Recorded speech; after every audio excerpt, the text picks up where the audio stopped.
బెంగాల్లో ఎస్ఐఆర్ సెగలు తగ్గటం లేదు. ఓటర్ల జాబితా నుంచి లక్షలాది మందిని తొలగించడాన్ని సవాల్ చేస్తూ మమత వేసిన పిటిషన్పై సుప్రీంకోర్టులో విచారణ జరగనుంది. సీజేఐ సూర్యకాంత్ నేతృత్వంలోని సుప్రీంకోర్టు బెంచ్ విచారణ జరపనుంది. స్వయంగా మమతా బెనర్జీ వాదనలు వినిపించే అవకాశం ఉంది. బెంగాల్ తరపున వాదనలు వినిపించేందుకు సీజేఐ అనుమతి కోరారు.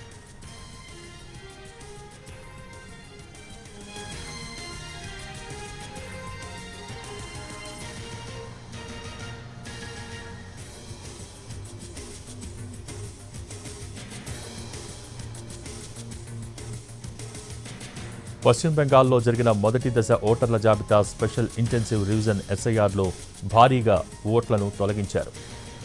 గత ఏడాది డిసెంబర్ 16న విడుదల చేసిన డ్రాఫ్ట్ ఓటర్ల జాబితా ప్రకారం 58 లక్షలకు పైగా ఓటర్లను తొలగించింది ఎన్నికల కమిషన్.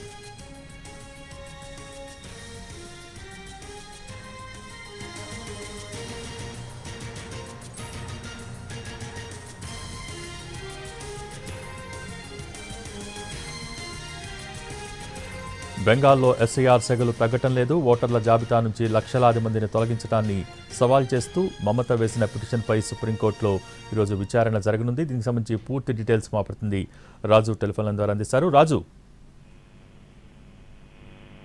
భోగి ఈరోజు సుప్రీంకోర్టులో బెంగాల్కు సంబంధించినటువంటి ఎస్ఐఆర్ కేసు విచారణ జరగబోతుంది. ఈ కేసుకు సంబంధించి ఇప్పటికే సుప్రీంకోర్టు కొన్ని గైడ్ లైన్స్ కు బెంగాల్ ప్రభుత్వంతో పాటు ఈసీకి కూడా ఇచ్చింది. అంటే అక్కడ ఎక్కడెక్కడైతే ఎవరెవరిని తొలగిస్తున్నారో అది ఖచ్చితంగా గ్రామ పంచాయతీతో పాటు అక్కడ ఉన్నటువంటి వార్డుల్లో కూడా వాళ్ళ పేర్లను డిస్ప్లే చేయాలనే విషయాన్ని స్పష్టం చేశారు. అయితే బెంగాల్ ప్రభుత్వంతో పాటు ముఖ్యమంత్రి మమతా బెనర్జీ మాత్రం ఈ విషయంలో పూర్తిగా వ్యతిరేకిస్తున్నారు. అంటే ఈసీ కావాలనే, ఎన్నికల కమిషన్ కావాలనే బెంగాల్లో ఉన్నటువంటి ఓటర్లను ఇబ్బంది పెడుతున్నారు.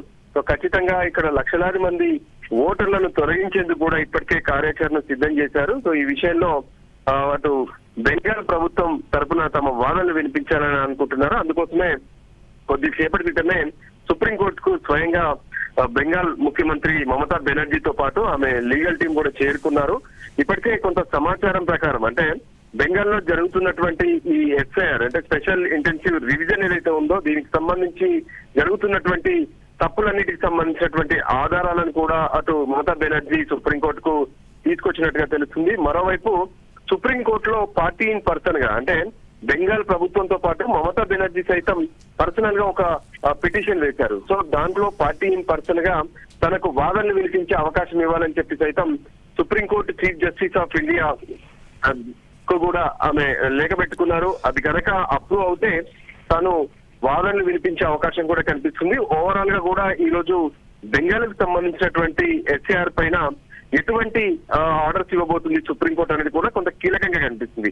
కానీ ఈ విషయంలో ఇప్పటికే ఈసీ మాత్రం కొన్ని విషయాలు స్పష్టం చేసింది. ఏ విధంగానైతే దేశవ్యాప్తంగా జరగాల్సినటువంటి ఈ ఎస్ఐఆర్ కు సంబంధించి పారదర్శకంగానే చేస్తున్నాము, పైగా తప్పుడు ఓటర్లుగా ఉన్నటువంటి వాళ్ళను లేదంటే ఇతర దేశాల నుంచి వచ్చి దొంగ ఓట్లు నమోదు చేసుకున్నటువంటి వాళ్ళను ఏరివేయాల్సినటువంటి అవసరం ఉంది. అందుకోసమే ఈ ప్రాసెస్ జరుగుతుందనే విషయాన్ని కూడా ఎన్నికల కమిషన్ స్పష్టంగా చేసింది. ఎన్నికల కమిషన్ తరఫున కూడా ఈ రోజు వాదనలు ఉండబోతున్నాయి. ఏదేమైనా బెంగాల్లో ప్రస్తుతం నెలకొన్నటువంటి రాజకీయ పరిస్థితుల నేపథ్యంలో ఈ రోజు సుప్రీంకోర్టులో జరిగేటటువంటి విచారణ, ఆ తర్వాత రెండు వైపులా జరిగేటటువంటి వాదనలు మాత్రం చాలా కీలకంగా ఉండబోతున్నాయి. ఇది ప్రతి ఒక్కరు కూడా ఆసక్తిగా ఎదురు చూస్తున్నారు.